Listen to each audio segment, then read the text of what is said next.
Joining me now is Howard Kurtz, host of Media Buzz and author of Media Madness, Donald Trump, the Press, and the War Over the Truth.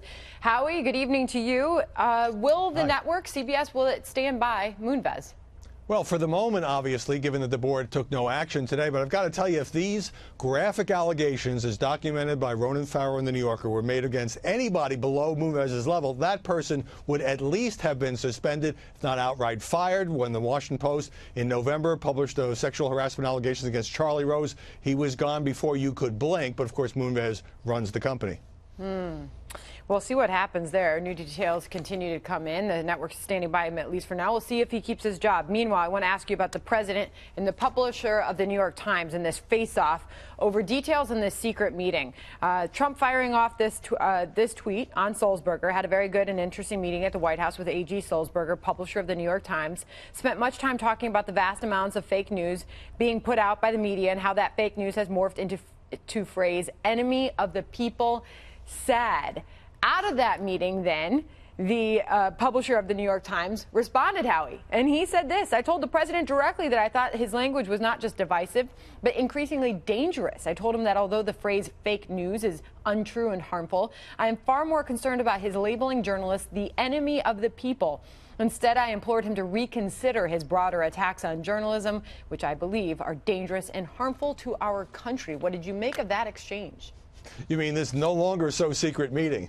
Well, look, when the president sort of tossed aside the off-the-record nature of the meeting by tweeting what he did, he kind of opened the door for A.G. Sulzberger, who's a 37-year-old rookie publisher at the Times, to challenge him. And now you have each side accusing the other essentially of risking people's lives, because you have Sulzberger saying enemy of the American people, fake news is increasing risk to journalists around the world. And you have the president coming back with a tweet storm in which he calls some journalists unpatriotic, which is akin to enemy of the people, for revealing the inner workings of government, kind of suggesting that national security secrets are being published unfairly. So what was intended, I think, as a session to sit down and kind of clear the air, let both sides vent, has, if anything, poisoned the atmosphere even more.